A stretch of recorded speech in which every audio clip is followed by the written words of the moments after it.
आज प्रतापगढ़ पैलेस में ही अच्छी खासी तैयारी हुई थी। अभिज्ञा को देखने के लिए लड़के वाले आए थे। ना ना करते करते भी प्रेम ने बहुत छानबीन के बाद इस रिश्ते के लिए मंजूरी दे दी थी। शाम का समय था और आने वाले इन नए रिश्तेदारों की जानकारी मिलने के बाद सारा परिवार इस वक्त घर पर ही मौजूद था।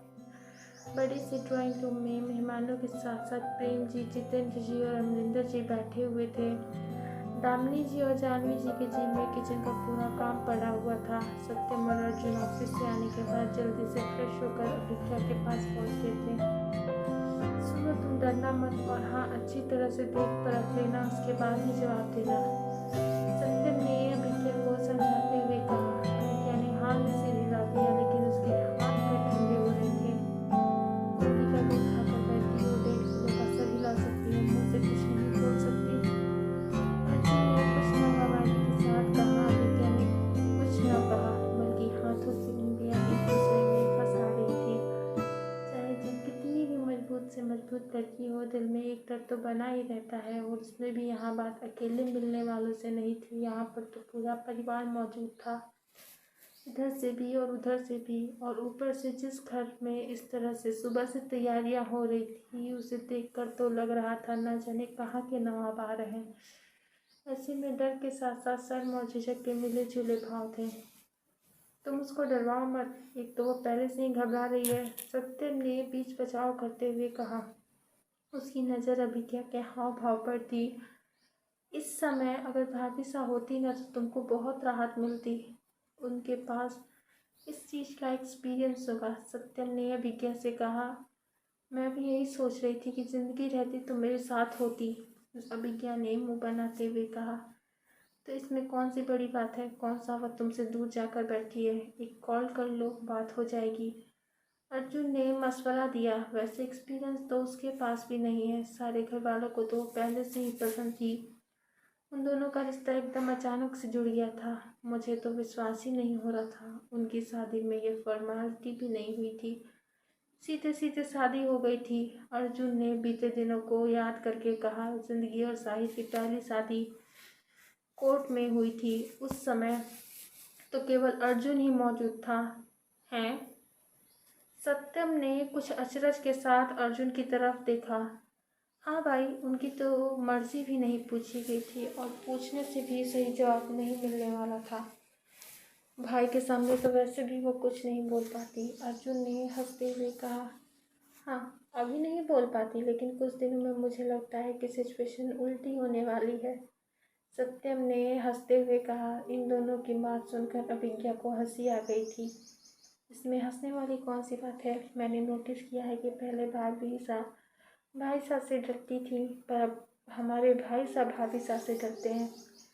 भले यह अलग बात है कि भाई साहब दिखाते नहीं हैं, पर उनकी हाजिर जवाबी के सामने वह चुप हो जाते हैं।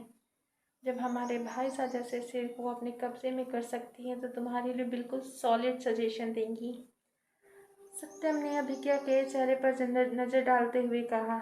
हमारी ज़िंदगी भाभी साहब ऐसी ही है। मैंने फ़ोन किया था, उनसे मेरी बात हुई और सब कुछ सजेशन उन्हीं का है, वरना मम्मी तो भारी साड़ी निकाल कर बैठी थी, अभिज्ञा ने अपने ऊपर इशारा करते हुए कहा। ज़िंदगी भले ही दिल्ली जाकर बैठी थी, दिल्ली से दूर थी, लेकिन ज़िंदगी घर वालों के नज़रों से दूर नहीं थी।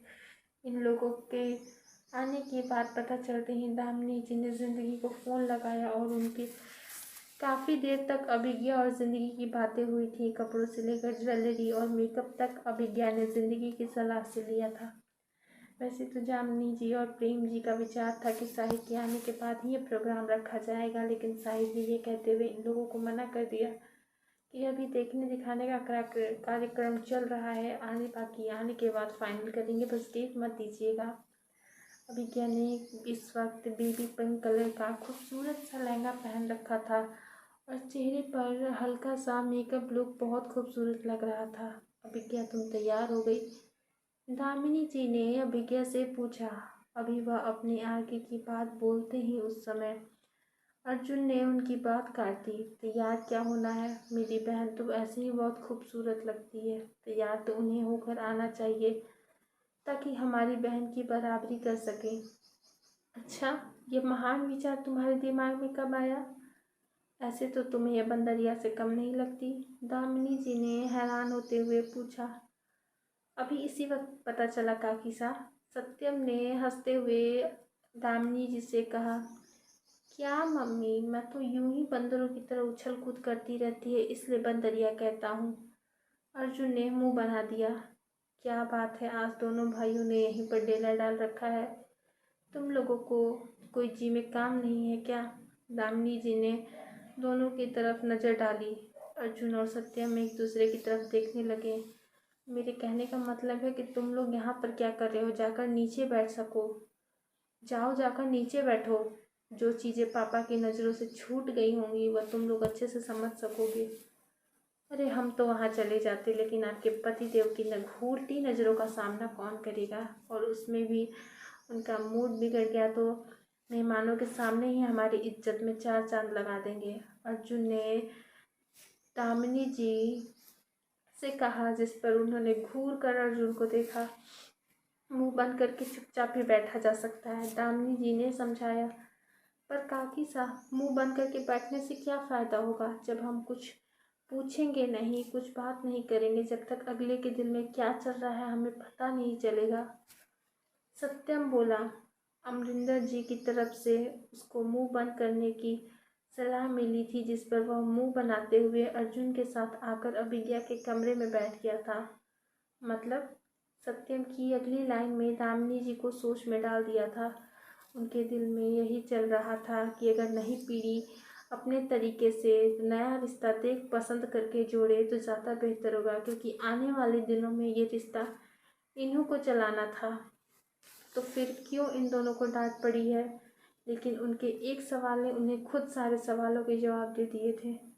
मतलब यह कि लोग हमारी बहन को देखकर पसंद करेंगे तो हम उनके लड़के को अच्छे से देखकर पसंद कर सकते हैं ना? सत्यम अपनी मुस्कुराहट दबाते हुए कहा।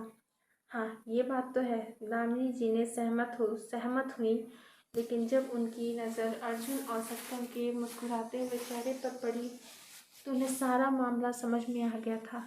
बहुत अच्छे से समझ रही हूँ तुम दोनों के दिमाग में कौन सी खिचड़ी पक रही है और क्यों तुम दोनों को मुंह बंद करने का ऑर्डर मिला है।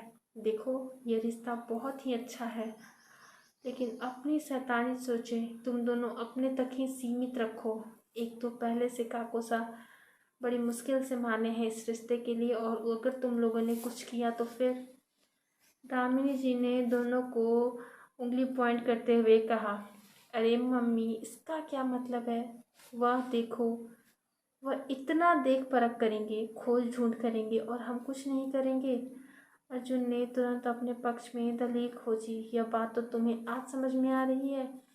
पिछले एक हफ्ता से पापा बोल रहे हैं कि जाकर लड़के को देख लो, तब समझ में नहीं आई थी। आज जब लड़का घर पर आया है तो उसका इंटरव्यू लेने चले हो। अच्छी तरह से समझ रही हूँ तुम्हारा इंटरव्यू क्या होने वाला है।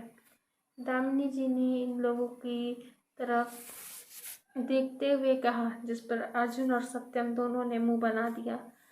चलो अभिज्ञा, और हाँ, बिल्कुल शांति से बिना चिढ़े हुए सवालों के सही सही जवाब देना।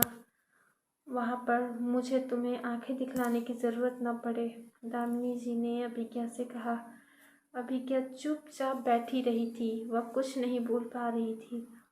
और तुम दोनों, अलग से इनविटेशन नहीं दी जाएगी, जाकर बैठो, मैं अभिज्ञा को लेकर आती हूँ। कोई भी ऐसा काम मत करना जिस पर उन लोगों के सामने हमारे परिवार का गलत इम्प्रेशन पड़े। बात को समझ रहे हो ना दोनों? दामिनी जी ने अर्जुन और सत्यम को चिताया। बोल तो ऐसे रही हो मम्मी जैसे कि हम छोटे बच्चे हैं, उनकी प्लेट से बिस्किट निकाल कर खा लेंगे। तुम्हारा क्या भरोसा? बिस्किट नहीं खाओगे लेकिन उन्हें खाने में नाक में दम कर सकते हो।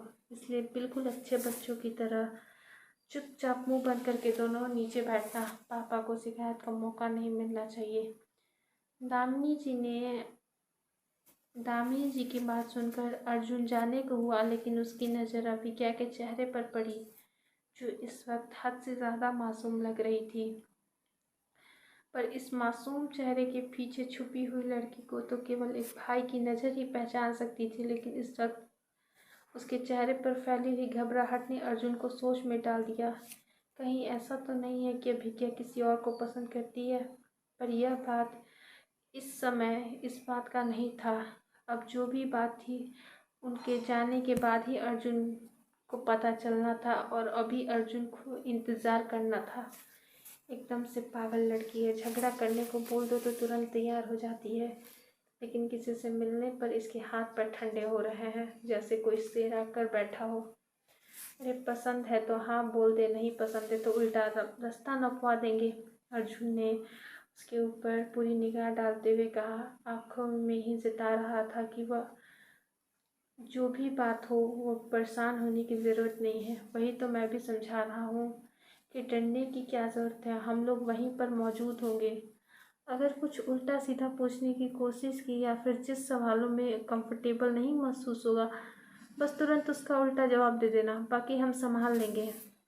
अच्छा बाप 1 नंबरी तो बेटा 10 नंबरी। अब तो हो चुकी शादी। दामिनी जी ने इन दोनों भाइयों के तेवर देखते हुए मन में कहा।